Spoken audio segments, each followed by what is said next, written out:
Perdagangan saham di Bursa Efek telah dibuka dan selanjutnya kita akan mencermati kinerja perdagangan saham hari ini.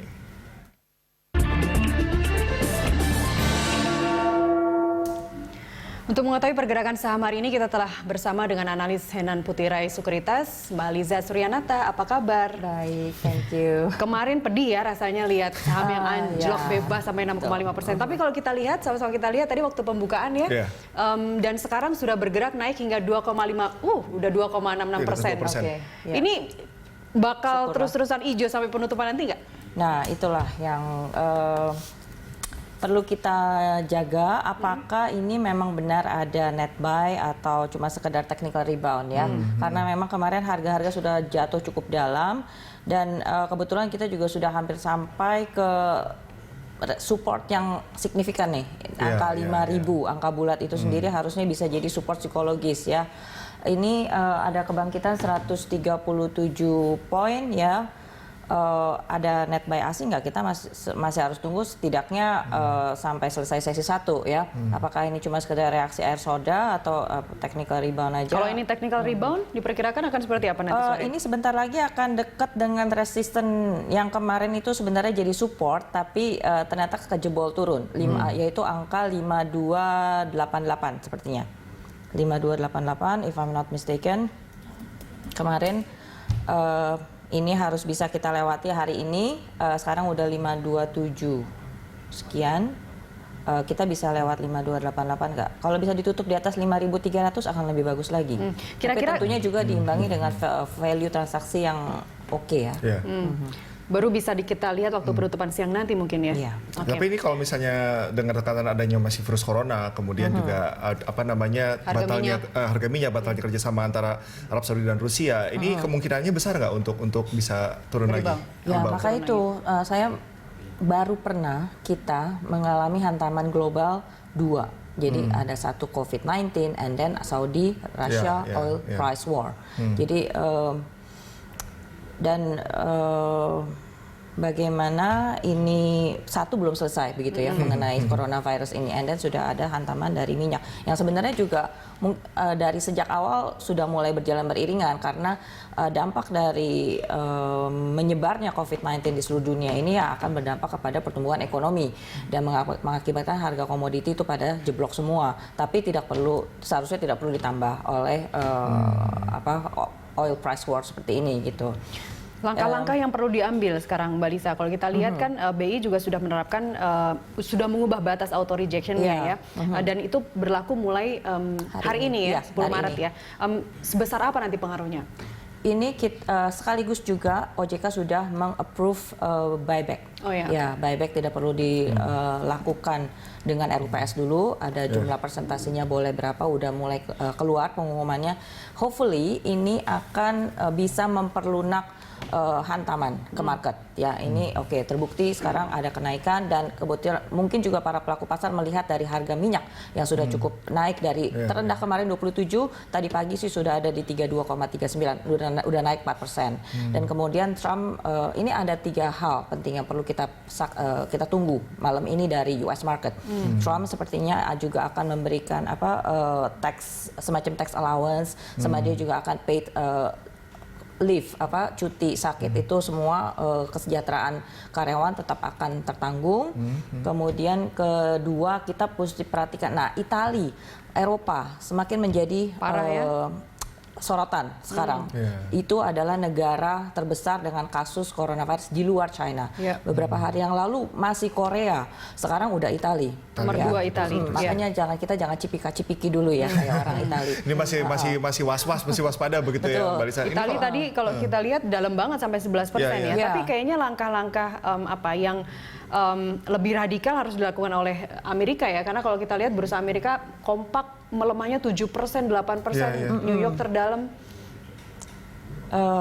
Ya betul. Dan aku rasa ini kita perlu memperhatikan bagaimana perkembangan Saudi dan Rusia. Mudah-mudahan mereka akhirnya mau duduk bersama ya. Ini mungkin ada muatan politik juga atau enggak, kenapa harus dilakukan sekarang price war itu, sedangkan supply masih membeludak. Amerika adalah produk produser minyak terbesar di dunia saat ini. Jadi bukan lagi Saudi maupun Rusia, tetapi Amerika. Dan dia tidak termasuk dalam negara OPEC Plus itu. Mungkin nggak kalau kita kena imbas juga regional juga rata-rata hijau kan, jika otomatis ngikutin dari sana juga ya? Nah, untuk bicara regional, bagaimana persiapan kita nanti? Oke, sementara kita masih ngikutin market Asia. Nanti malam kita perlu perhatikan lagi adalah harga crude oil satu dan futuresnya Dow. Dan bagaimana keputusan Trump mengenai itu, dia punya fiskal. Oke. Di saat kondisi masih sepertinya kurang menggairahkan ya, kita harus pilih-pilih saham seperti apa, Mbak Lisa? Yang pasti belanjanya jangan banyak-banyak. Kalau kita memang sudah tergiur banget untuk beli harga saham yang udah murah sekali saat ini, first start dari blue chips dan alokasi dananya juga sebaiknya jangan banyak-banyak dulu ya.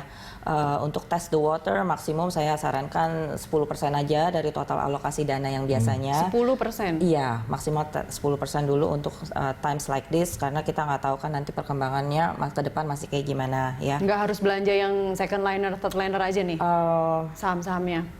I would recommend yang sekitar LQ45 dulu deh. Karena kalau market mau recover, seharusnya sektor pertama yang bangkit itu adalah finance ya. Dan other big caps seperti Telkom mungkin, Unilever, healthcare. Healthcare juga bisa kita tuju karena diperkirakan sektor ini yang akan setidaknya berjaya di tengah COVID-19 seperti ini, dan consumer yang pastinya sekarang ini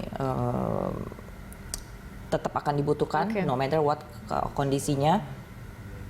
Kalau healthcare itu apa? Farmasi, rumah sakit apa yang direkomendasikan, Mbak Lisa?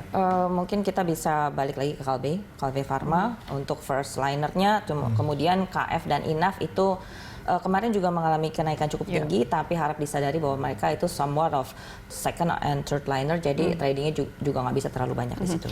Kalau saham-saham perbankan kan kemarin juga cukup dalam nih ya, ikut mendorong pelemahan IHSG, ada BBCA, BBRI, meskipun mereka market cap-nya tetap gede begitu.